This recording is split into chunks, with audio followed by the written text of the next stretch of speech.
Subscribe कीजिए modern computer institute के YouTube channel को और बेल आइकन को दबाइए लेटेस्ट एजुकेशनल वीडियो सबसे पहले देखने के लिए।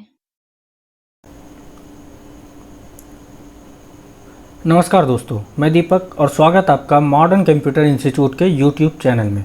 फ्रेंड्स, मैं आपको आज एक्सेल में एक छोटा सा सैलरी शीट बनाने के लिए बताने वाला हूं और ये बेसिक लेवल का होगा, एडवांस लेवल का हम लोग आगे सीखेंगे। तो चलिए शुरू करते हैं। सबसे पहले अभी हम लोग एक्सेल ओपन कर लेंगे और इसमें आपको वर्क करने के लिए एक ब्लैंक वर्कबुक लेना होगा और एक वर्कबुक में बाय डिफ़ॉल्ट आपको एक ही सीट मिलता है। जब तक आप वर्कबुक क्रिएट नहीं कीजिएगा तो आप एक्सेल में किसी भी तरह का कोई भी काम नहीं कर सकते। तो सबसे पहले ब्लैंक वर्कबुक आप ले लीजिएगा, उसके बाद आपको एक सीट मिलेगा। सीट में हम लोग आगे यहाँ पर सबसे पहले डाटा एंट्री करते हैं, उसके बाद हम लोग इसमें आगे काम करेंगे। तो मैं अभी यहाँ पर पहले नेम और बेसिक टाइप करता हूँ। इसमें मैं आपको समझा देता हूँ पहले ये बेसिक, एचआरए और पीएफ क्या है। नेम समझ रहे हैं आप, यहाँ पर एम्प्लॉय का नेम होगा। उसके बाद बेसिक यानी जो उसका बेसिक सैलरी अलाउ होता है वो। एचआरए मतलब हाउस रेंट अलाउंस। ये होता है क्या, अलग अलग कंपनी में और सरकारी जॉब वगैरह में या तो आपको रहने का फैसिलिटी देगा या तो सैलरी का कुछ परसेंटेज देता है कि आप कहीं भी जाके रेंट पे रह सकते हैं और कंपनी में काम कर सकते हैं। उसके बाद पीएफ होता है प्रोविडेंट फंड, जिसको कि अलग लैंग्वेज में रिटायरमेंट पेंशन भी कहा जाता है, यानी रिटायरमेंट के बाद जो पैसा मिलता है टोटल एम्प्लॉय को जोड़ के, वो आपका होता है पीएफ यानी प्रोविडेंट फंड।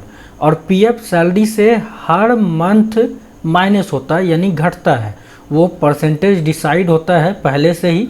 और गवर्नमेंट जॉब सब में ये भी रूल है कि आप एक एप्लीकेशन दे के आप अपना पीएफ का परसेंटेज बढ़वा भी सकते हैं ताकि आपको रिटायरमेंट में ज़्यादा पैसा मिले, और ये पैसा आपको सूद समेत वापस करता है। उसके बाद आपका हुआ नेट सैलरी यानी फाइनल सैलरी, जो कि आपका होगा बेसिक और एचआरए और पीएफ, ये तीनों के कैलकुलेशन से निकलेगा।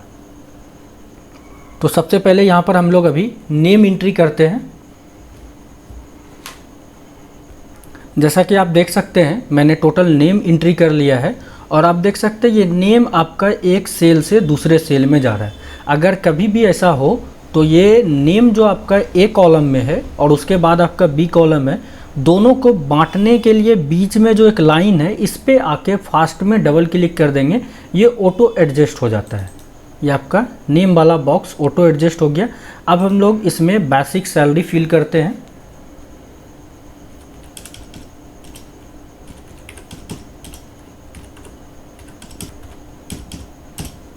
जैसा कि आप देख सकते हैं मैंने बेसिक सैलरी भी फिल कर दिया है। अब हम लोग एचआरए, पीएफ और नेट सैलरी निकालेंगे। जैसा कि मैंने आपको पहले वाले वीडियो में भी बोला था कि आपको एक्सेल में किसी भी तरह का कोई भी फॉर्मूला रट्टा नहीं मारना है, इसको समझना है। अगर आप फॉर्मूला समझ जाते हैं तो आपको एक्सेल में कभी भी किसी भी तरह के कैलकुलेशन में कोई भी प्रॉब्लम नहीं होगा, क्योंकि आप खुद से फॉर्मूला बना सकते हैं। तो यहाँ पर हमको करना है क्या, एचआरए निकालना है। अब एचआरए परसेंटेज में निकलेगा। जैसे कि एक एग्जांपल के लिए मैं यहाँ पर ले लेता हूँ एचआरए, जैसे मैं एम्प्लॉय को 14.5% दे रहा हूँ और पीएफ जैसे 7.5% काट रहा हूँ। तो इसके लिए हम लोग को एक फार्मूला बनाना होगा। तो चलिए हम लोग अभी यहाँ पर फार्मूला क्रिएट करते हैं। तो एक्सेल में आपको किसी भी तरह का कोई भी कैलकुलेशन करना है तो सबसे पहले इक्वल टू देना मस्ट है, क्योंकि बिना इक्वल टू का आप कोई भी किसी भी तरह का कैलकुलेशन नहीं कर सकते। तो इक्वल टू यहाँ पर दिए हम लोग। अब हम लोग का बेसिक सैलरी देखना है कि स्टार्ट कहाँ पर से हुआ है। जैसा कि आप देख सकते हैं ये बेसिक आपका कॉलम है बी, और फर्स्ट वाले में यानी 1 वाले में तो हेडिंग लिखा हुआ है बेसिक। उसके बाद ये आपका 2 से वैल्यू स्टार्ट हुआ है, यानी हम लोग का बेसिक सैलरी जो स्टार्ट हुआ है वो B2 से हुआ है।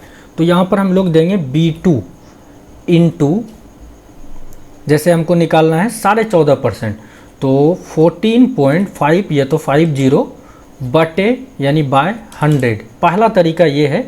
और दूसरा तरीका है कि डायरेक्ट आप परसेंटेज का सिंबल लगा सकते हैं, यानी B2 इंटू 14.50, उसके बाद परसेंटेज का सिंबल। ये भी आप यूज कर सकते हैं। दोनों में कोई भी तरीका आप यूज कर सकते हैं, लेकिन इससे आपको फार्मूला समझ में नहीं आया। मैं आपको अब फार्मूला समझा के दिखाता हूँ। सिंपल सा आपको याद रखना है हिंदी लैंग्वेज में, B2 का 14.5%, बस इतना ही है। B2 का मतलब गुना, यानी स्टार का सिंबल लेंगे। 14.5%, 14.50%, यानी इक्वल टू B2 का 14.5%। ये जितना भी आपको परसेंटेज लगाना हो, जो भी वैल्यू आपका परसेंटेज का होगा, B2 का 14.5%, बस इतना सा आपको याद रखना है। और उसको आपको सिंबल और सेल एड्रेस के थ्रू कन्वर्ट कर देना है, का यानी गुना। अब इंटर हम लोग प्रेस किए, 1 का निकला। अब फिर से हम लोग इसको क्लिक किए, एक्टिव सेल है अभी हम लोग का। ये ब्लैक प्लस बनने के बाद फास्ट में डबल क्लिक कर देंगे, ये टोटल निकल गया। अब अगला हम लोग का पीएफ हम लोग को निकालना है कितना, 7.5% या 7.25%, जो भी चाहिए आपको, या 4.5%, जैसा भी हो आपका। तो सेम कंडीशन यहाँ पर भी लगाना है हम लोग को। सबसे पहले इक्वल टू दिए, B2 का यानी गुना 7.25% का सिंबल, यानी B2 का 7.25%। बस इतना सा याद रखिए, उसके बाद आप उसको फॉर्मूला में कन्वर्ट कर दीजिए। ये हम लोग का निकल गया। अब हम लोग इस पे फास्ट में डबल क्लिक कर देंगे, टोटल निकल गया। अब नेट सैलरी हमको यानी फाइनल सैलरी निकालना है। तो इक्वल टू बेसिक और HRA तो एम्प्लॉई को मिलेगा, और PF हर मंथ कटेगा, यानी हम लोग को बेसिक और HRA को प्लस करना है और PF को माइनस कर देना है, यानी B2 प्लस C2 और माइनस कर देना है हम लोग को D2 को। उसके बाद इंटर प्रेस करेंगे, फिर यहाँ पर हम लोग एक्टिव से लेके फास्ट में डबल क्लिक। ये आप देख सकते हैं, सिंपल सा आपका सैलरी शीट रेडी हो गया। तो आज के वीडियो के लिए बस इतना ही। मिलते हैं हम लोग नेक्स्ट वीडियो में कुछ नए फंक्शन और फार्मूलाज के साथ। तब तक के लिए नमस्कार। Thanks for watching.